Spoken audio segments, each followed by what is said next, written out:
우리 주님의 은혜와 평강이 우리 가운데 임하기를 빕니다. 링컨은 미국의 제16대 대통령입니다. 그분은 노예 해방으로 인해서 남북 전쟁이 일어납니다. 그런데 인간의 평등을 위한 전쟁이지만 5년 동안 많은 희생자가 생겼습니다. 그래서 참모진이 링컨에게 이야기를 합니다. 하나님이 참 우리 편이었으면 좋겠다. 하나님이 우리 편이었으면 좋겠다. 남군도 북군도 믿음의 사람이고 그리스도인이고 기독교인입니다. 그래서 하나님이 어느 편에 서는가에 따라서 아마 이 참모는 우리 이 전쟁의 승패가 결정난다고 생각을 했던 것 같습니다. 그러자 링컨이 이런 이야기를 합니다. 나는 하나님이 내 편이라는 사실을 갖다가 내가 조금 더 의심하지 않는다. 그러나 내가 하나님 편에 서 있는가? 내가 정말로 하나님 편에 서 있는가가 걱정스럽다라는 말을 하게 됩니다. 오늘 본문에 우리가 어느 정도로 하나님 편에 서 있는가 하는 것이 하나님의 은혜와 복을 결정짓는 것이다. 하나님은 참으로 불공평한 분이 아니십니다. 원칙 없이 어떤 사람에게 복 주고 어떤 사람에게 저주를 갖다가 퍼붓는 분이 아니라는 말씀입니다. 하나님은 모든 사람을 공평하게 대하십니다. 노아 홍수 때도 그리고 의인 10명이 없어서 망한 소돔과 고모라의 멸망 때도 하나님은 공평하신 분임을 알려주었습니다. 그러나 우리가 살아가면서 보이는 현실은 참 불공평한 것 같아요. 그리고 불공정하다는 생각이 들 때가 있습니다. 혹시 이런 생각을 하시는 분이 계실지라도 그 삶에 실망한 사람은, 내가 실망을 한 사람이면 이 실망한 사람은 혜택을 입은 사람을 어떻게 대해야 될까? 어떻게 대해야 될까요, 여러분? 이게 성경의 답입니다. 여러분 실망한 사람으로서 나에게 당면한 이 불만을 갖다가 어떻게 표출하는가? 어떻게 이것을 갖다가 넘어갈 것인가? 이것이 성경이 말하는 답이라는 거죠. 그래서 우리가 이 세상이 공평하다고 생각하든 이 세상이 불공평하고 그리고 불공정하다고 생각하든 어떻든 간에 성경 말씀을 통해서 은혜가 되는 복된 시간이 되기를 바랍니다. 우리가 잠언 3장 1절에 보면은 우리 첫머리에 보면은 내 아들아, 개정판은 내 아들아 되어 있는데 우리 세 번역에는 내 아이들아라고 기록되어 있습니다. 세상에 가장 소중하고 가장 귀한 사람을 갖다가 부르는 자세고 모습입니다. 내 제자들아, 내 가까이 있는 사람들아, 나의 소중한 사람들아, 이런 말입니다. 이 가르침은 아들에게 그리고 가장 소중한 사람에게 말을 걸어서 건면하고 그리고 순종의 마음을 갖게 하려는 것으로 시작이 됩니다. 잊어버리지 말고 일부러 무시하거나 그리고 대수롭지 않게 여기지 말라는 말씀입니다. 3절에 보니는 인자와 진리라고 되어 있습니다. 루트는 이 인자를 은혜로 이렇게 번역하면 참 좋겠다라고 이야기를 합니다. 은혜와 진리, 인자와 진리, 이것은 하나님과 사람과의 관계입니다. 그리고 사람과 사람 사이의 관계에서 가장 중요한 중심 가치가 인자와 진리라는 것입니다. 그래서 사람에게든 우리가 하나님에게든 바른 올바른 관계를 가져야 된다는 말씀입니다. 이어서 우리가 장식물처럼 이 인자와 진리, 은혜와 진리를 장식품처럼 목에 두르고도 다니고 그리고 또 마음판에 새겨라. 다시 말해서 마음에 새기고 마음속 깊이 자리 잡게 해서 자신의 인격을 이루는 요소로 삼으라는 것입니다. 이런 겸손과 하나님의 신뢰가 어느 모로 보든지 이로운 길이다. 우리에게 참 유익한 길임을 알려주는 것입니다. 이 가르침은 올바른 방향을 정한 사람들에게 탈없이 유복하게 지낼 수 있다는 것을 약속해 주는 말씀입니다. 구체적으로 하나님은 그러면 어떤 원칙으로 세상을 인도하실까?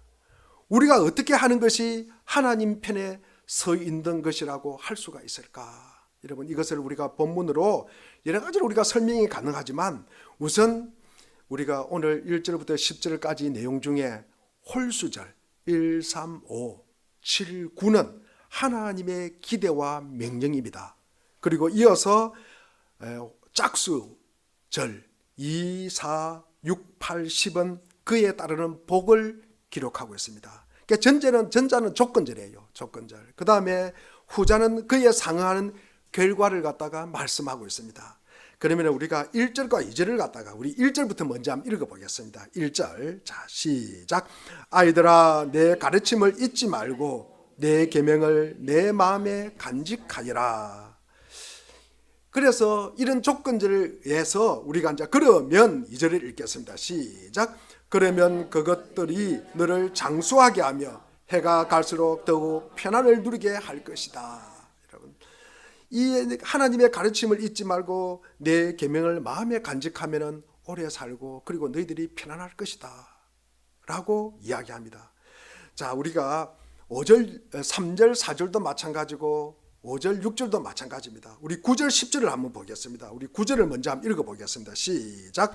너의 재산과 땅에서 얻은 모든 첫 열매로 주님을 공경하여라. 10절입니다. 시작. 그러면 너의 창고가 가득 차고 너의 포도주 통에 해포도주가 넘칠 것이다. 이 구절은 삶 속에서 주어진 하나님의 은혜에 감사로 응답하는 자에게 하나님이 복을 부어주시겠다는 것입니다. 이러한 내용은 하나님이 세상을 자신 마음대로 운행하시는 분이 아니라는 사실을 우리에게 보여주고 있습니다. 이 본문은 또한 하나님의 은혜와 복이 일정한 원칙에 따라서 주어지는 것임을 우리에게 보여주고 있습니다. 달리 말해서 내가 하나님의 편에 서는가, 내가 그렇지 않는가에 달려 있다는 말씀입니다. 사람이 우리가 원한다고 무엇이든지 저지로 되는 것은 세상에는 아무것도 없습니다. 본문 중에서 가장 중요한 우리가 5절과 6절을 우리가 좀 중심적으로 살펴보겠습니다. 우리 5절, 6절을 한번 다시 읽어보겠습니다. 시작. 너의 마음을 다하여 주님을 의뢰하고 너의 명철을 의지하지 말아라. 네가 하는 모든 일에서 주님을 인정하리라. 그러면 주님께서 네가 가는 길을 곧게 하실 것이다. 곧게 하실 것이다. 똑바로 하실 것이다. 우리에게 유익이 되게 할 것이다 라는 말씀입니다. 나이가 들수록 우리는 하나님의 인도의 하심의 필요성을 절절히 느낍니다. 예레미야 선지자도 분명히 말씀하였습니다. 예레미야 10장 23절에 보면은 주님, 사람이 자기 운명의 주인이 아니라는 것을 제가 이제 깨달았습니다. 아무도 자기 생명을 조종하지 못하는 것도 제가 이제 알았습니다. 하나님은 아브라함도 인도하시고 그리고 모세도 인도하시고 사도 바울도 참 인도하시는 것은 분명하게 보여주고 우리가 알건만은 나를 인도하실까? 우리를 진짜로 인도하실까? 그렇죠? 예, 이렇게 어지러운 세상 속에서 하나님은 지금도 자기 백성을 인도하고 계실까? 혼자 가면은 우리와 나는 실수하여서 갈 길을 갖다가 잊어버릴 수가 있습니다. 그러나 주님의 지도를 받으면은, 주님의 가르침을 받으면은 우리가 그 길이 열린다고 말씀하는 것입니다. 하나님의 인도를 받은 삶의 첫걸음은 그 필요성을 우리가 인정하는 것입니다. 내 힘만으로 충분하다.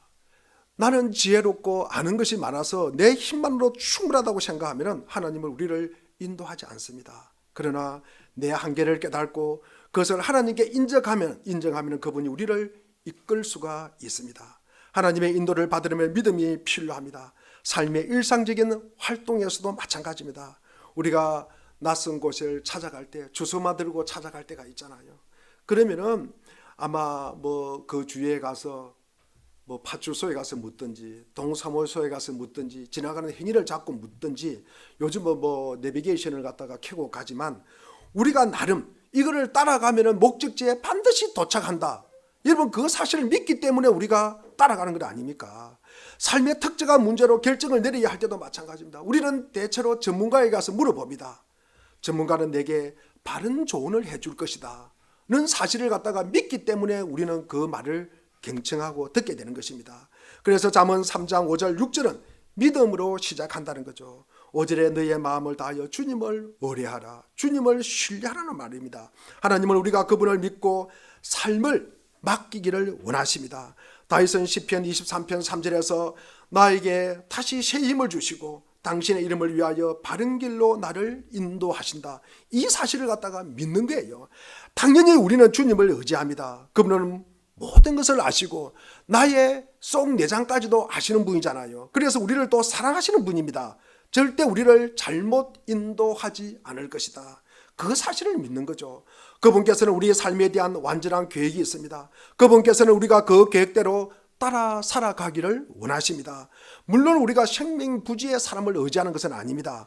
예수 그리스도의 인도를 받기 원한다면 여러분은 그분을 자신의 구주요 그리고 주님으로 믿어야 합니다. 그리스도께서 자신을 드리면 하나님은 우리의 아버지가 되셔요. 그리스도는 누가 되십니까? 우리의 목자가 되셔요. 성령은 누구십니까? 우리의 교사가 되어서 우리를 인도하신다는 것입니다. 세 분이 함께 우리를 하나님의 뜻 안으로 인도한다는 것입니다.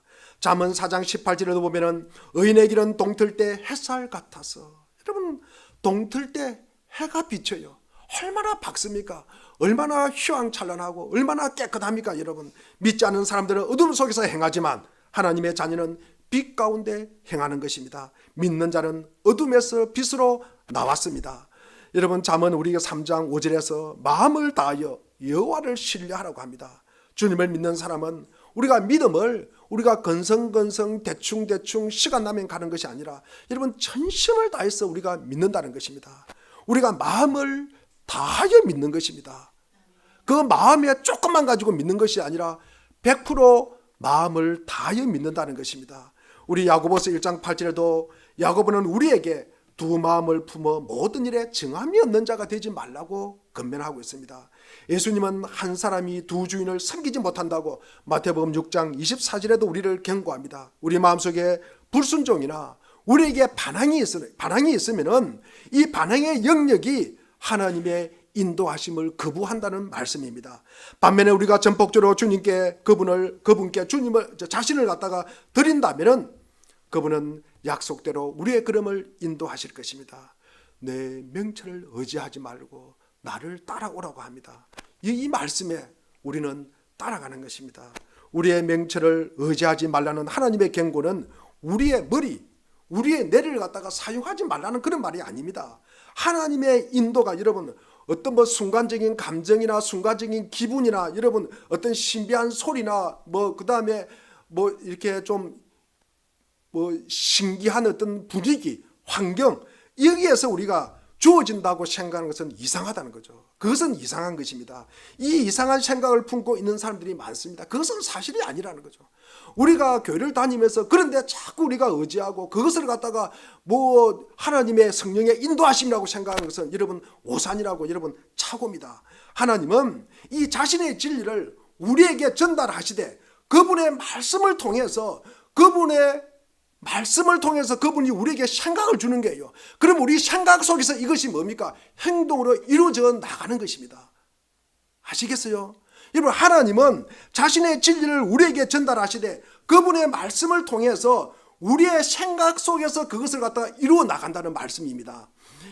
성경은 뜻을 다하여 하나님을 사랑한다든지 성령으로 마음과 생각을 새롭게 한다는 말이 자주 나옵니다. 우리 로마서 12장 2절 말씀을 우리 한번 읽어보겠습니다. 시작. 여러분은 이 시대의 풍조를 본받지 말고 마음을 새롭게 함으로 변화를 받아서 하나님의 선하시고 기뻐하시고 온전하신 뜻이 무엇인지 분별하도록 하십시오. 우리를 하나님이 인도하실 때 하나님은 우리의 생각을 갖다가 무시하지 않습니다. 그것을 생각을 활용하라는 거예요. 활용을 하되 여러분 우리가 여기에서 주님께서의 경고는 우리의 본능적인 논리, 우리가 해오던 습관적인 논리를 갖다가 의지하지 말라는 것입니다. 우리가 이사야 55장 8절에도 나의 생각은 너희의 생각과 다르며 너희의 길은 나의 길과 다르다고 말씀하십니다. 이사야 선지자는 하나님의 생각은 우리의 생각과 다르고 하나님의 길은 우리의 길과 다르다고 말씀을 하시고 있습니다. 인간의 본능적 생각이 하나님의 생각에 우리가 필적할 수 있다고 생각하면은 이것은 대단히 오산이잖아요. 본인이 교주가 되는 것입니다. 여러분 이것은 우리 입장에서 엄청나게 어리석은 생각이라는 겁니다. 내 명철을 의지한다는 말은 내 경험 그리고 내 사고를 의지하여서 그것을 하나님의 뜻에 복종시키지 않는다는 뜻입니다. 물론 하나님은 내가 삶의 결정을 앞두고 우리가 사태를 갖다가 저울질하고 그리고 심사숙고하기를 원하지만 전적으로 내 논리를 의지하는 것을 원치 않는다는 말씀입니다.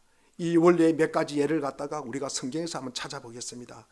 사무엘상 17장을 보면은 어린 다윗이 아버지의 심부름으로 행들이 있는 이 전투 현장으로 나아갑니다. 거기가 어디입니까? 엘라 골짜기죠. 군진에 가보니까 이 블레셋 장군인 골리앗이 이스라엘 병사들을 위협하고 조롱합니다. 다윗은 즉시 그인 골리앗에게 도전장을 냅니다. 내가 가서 싸우겠다 그럽니다. 그러니까 주의 종이 아버지의 양을 내가 칠 때 사자와 곰을 죽일 때도 우리 주님이 나를 갖다가 이기게 하시고 나를 갖다가 승리하게 하신 경험이 있습니다. 이런 이야기를 합니다. 그러니까 내가 이 그인 골리앗도 내가 이길 수 있다고 이렇게 이야기를 합니다. 그러나 다윗의 행동은 뭐라고 이야기합니까?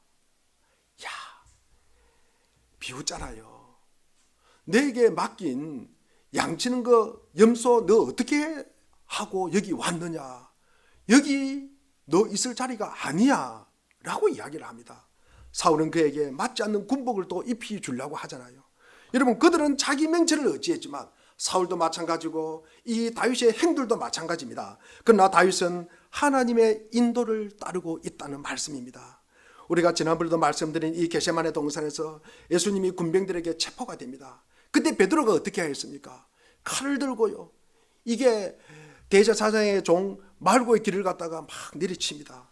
베드로는 아마 잘했다고 한 행동일 것입니다. 그러나 그분은 하나님 보시기에 잘못된 것이에요. 하나님 보시기에는 잘못됐다는 것입니다.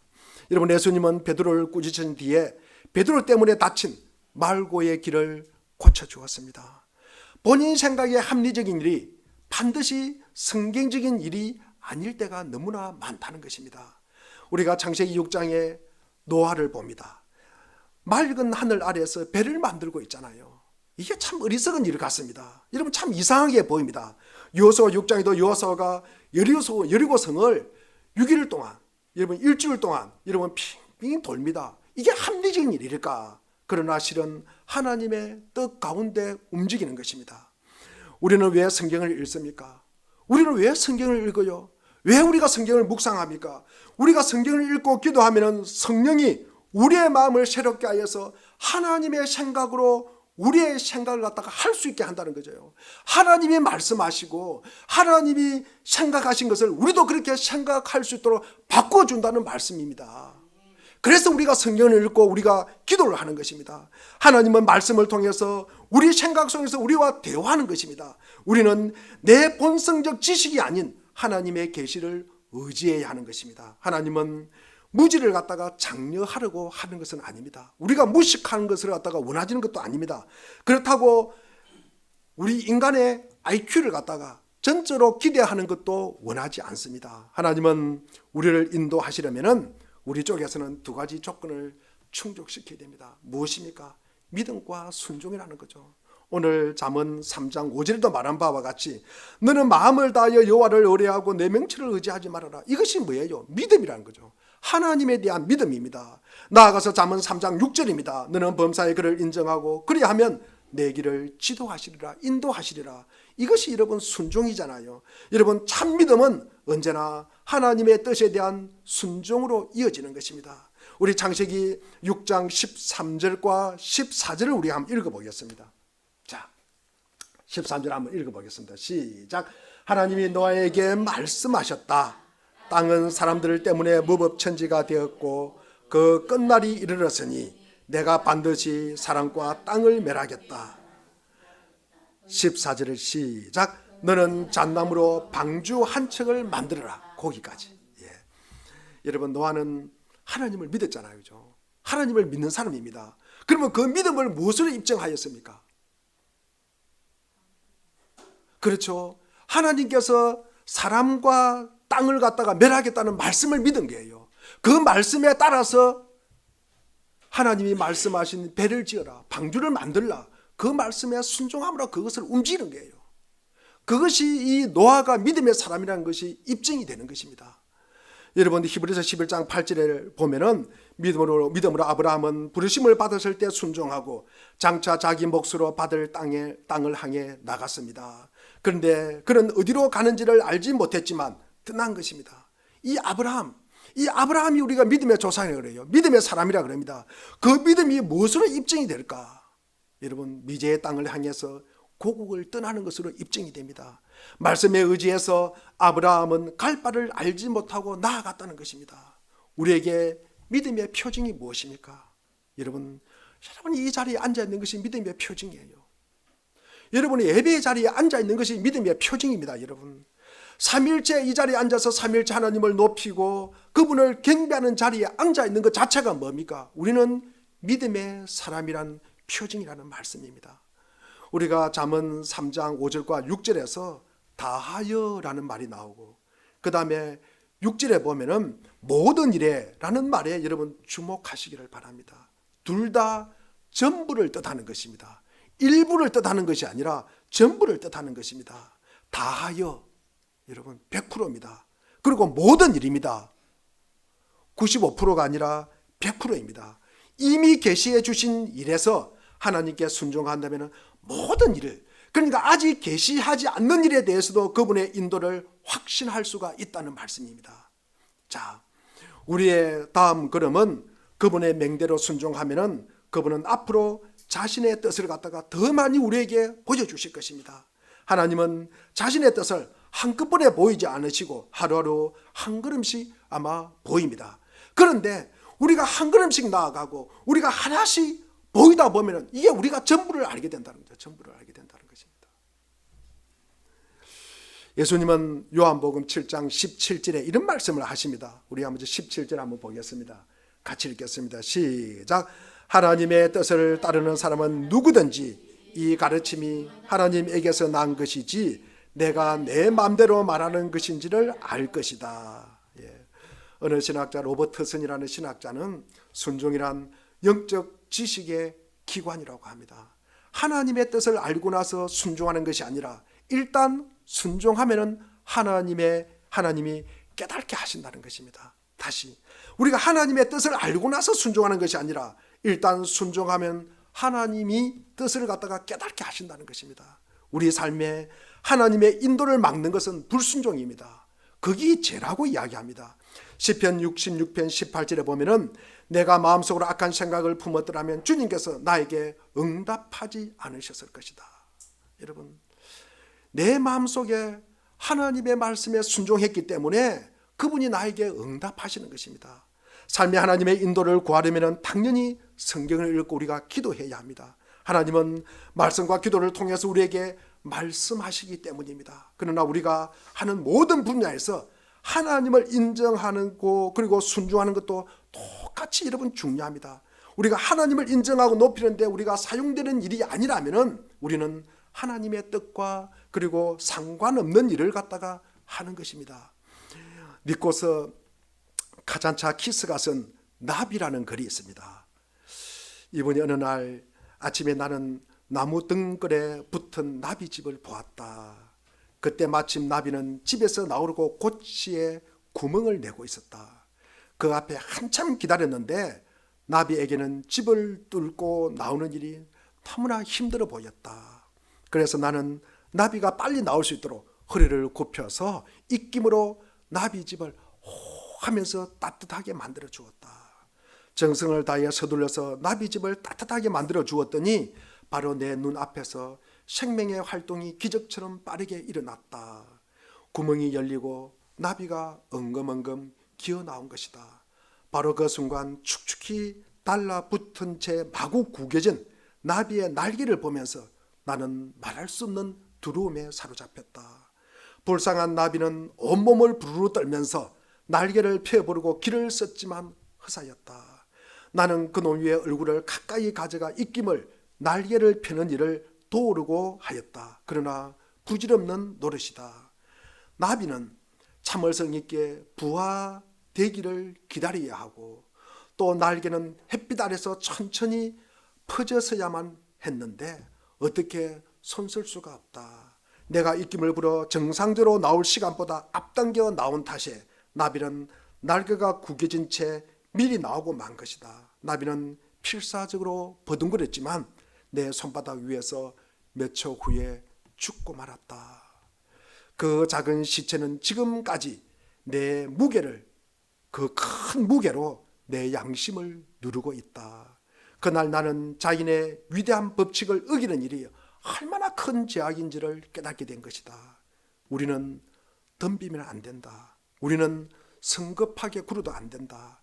언제 어떤 상황에서도 영원히 자신의 순리를 믿고 굳게 기다려야 한다. 이분의 글입니다. 우리도 주기도문에서 하나님의 뜻이 하늘에서 이루어진 것처럼 땅에서도 이루어지게 해달라는 간구가 있습니다. 우리는 하나님의 뜻이 하늘에서처럼 땅에서도 이루어진다는 것을 여러분 인정하셔야 됩니다.